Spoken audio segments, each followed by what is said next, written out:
150 روغتي کسان تر روغتیا وروسته خپل عادي ژوند ته راوګرځېدل. د عامه روغتیا وزارت مسؤلین وایي چې دغه وزارت په هیواد کې د روغتو د درملنې لپاره بیلابیل پروګرامونه پلي کړي دي ترڅو د ټولنې د هغه وګړو درملنه ترسره شي چې په هیواد کې د تیرو ناخوالو له امله په مخدره توکو روږدي شوي وو.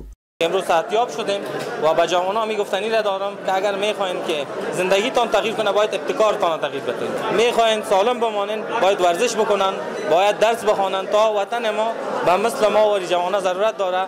کمک اگر بتونیم یک کمک خاص از طریق جوانان بتونیم. هغه کسانو ته چې خپله درملنه بشپړه کړې ده وایم موږ تاسو باندې ویاړو. ستاسو زړورتیا او ژمنتیا د ستایلو وړ ده. لکه څنګه چې تاسو په دې نوي پړاو کې قدم اخلئ په یاد لرئ چې تاسو یوازې نه یاست.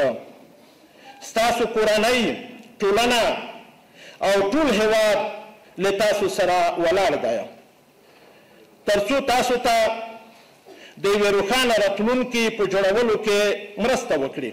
د عامه روغتیا وزارت مسؤلینو او یو شمېر دیني عالمانو وویل نشه ییز توکي د روږدو کسانو ژوند له ګڼو بدمرغیو سره مخ کوي او روږدي کسان ټولنې او خپلو کورنیو ته نه جبرانېدونکي ستونزې رامنځته کوي. نو هڅې دا دي چې د روږدو کسانو د درملنې په برخه کې لا هم ښې اسانتیاوې رامنځته شي.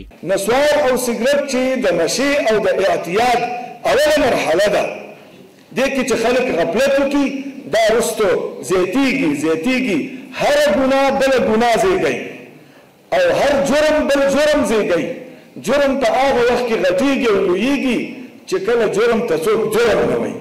نسوارو ته څوک جرم وایي، سګرټ ته څوک جرم وایي.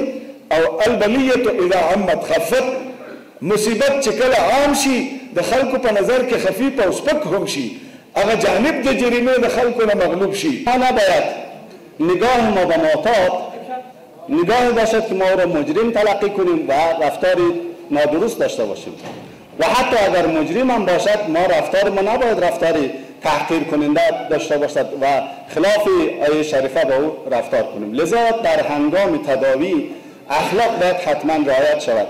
کل انسان‌های دنیا خطاکار است و بهترین انسان نزد الله کسی است که توبه بکنه و ما شکرگزار هستیم که امروز صحتیاب شدیم و یک زندگی جدید آغاز کردیم و یک تجربه تلخ است که در مواد مخدر ما زندگی میکردیم، یعنی دور از جامعه انسانیت بودیم و شکر میکشم که آل سرپای شدیم. منگا د وزارت صحت عامه مربوط په او یو شفا قانون کې او د وزارت داخله مربوط په 11 کمپونو کې د خپل داسې ونو درملنه او تداوی کو